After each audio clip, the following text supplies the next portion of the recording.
ہزاروں سال پہلے کی بات ہے۔ ایک ایسی قوم آباد تھی جو طاقت میں بے مثال تھی۔ وہ مضبوط تھی، مالدار تھی، تہذیب یافتہ تھی، مگر اس کے دل اندھے ہو چکے تھے۔ انہوں نے بتوں کو اپنا معبود بنا لیا تھا۔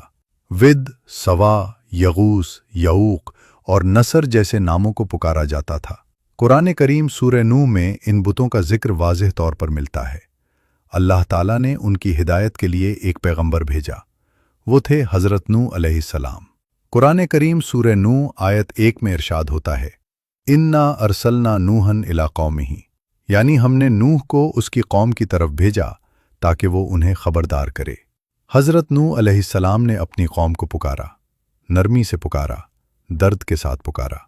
انہوں نے کہا، اللہ کی عبادت کرو، اس کے سوا تمہارا کوئی معبود نہیں۔ مگر سرداروں نے مذاق اڑایا، انہوں نے لوگوں کو ورغلایا۔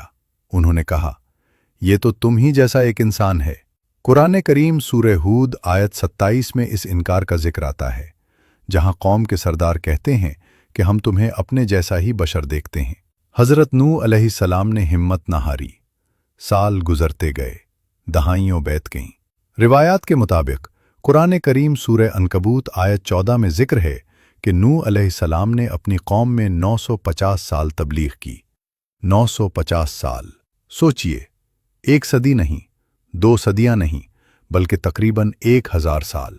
انہوں نے دن کو بھی بلایا، رات کو بھی بلایا، کھلے عام بھی اور چھپ کر بھی۔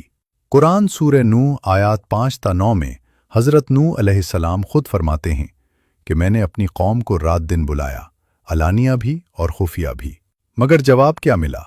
تمسخر، انکار، دھمکیاں، یہاں تک کہ انہوں نے اپنے کانوں میں انگلیاں ڈال لیں اور اپنے کپڑے اپنے چہروں پر ڈال لیے، جیسا کہ سورہ نوح آیت 7 میں بیان ہوا ہے۔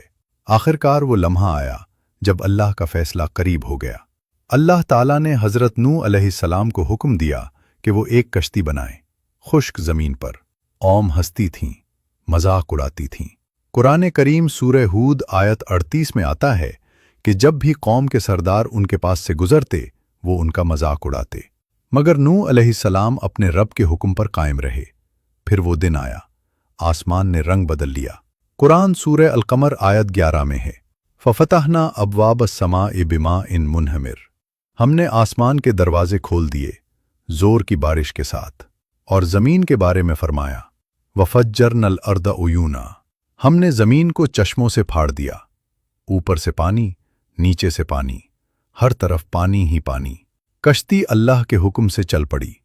قرآن سورہ ہود آیت 41 میں حضرت نوح علیہ السلام فرماتے ہیں، بسم اللہ مجراہا و مرساہا، اللہ کے نام سے اس کا چلنا اور ٹھہرنا ہے۔ پانی پہاڑوں کی چوٹیوں تک پہنچ گیا۔ اسی دوران ایک دل دہلا دینے والا منظر پیش آیا۔ حضرت نوح علیہ السلام کا اپنا بیٹا، اس نے ایمان قبول نہ کیا۔ قرآن سورہ ہود آیات 42 تا 43 میں اس مکالمے کا ذکر ہے۔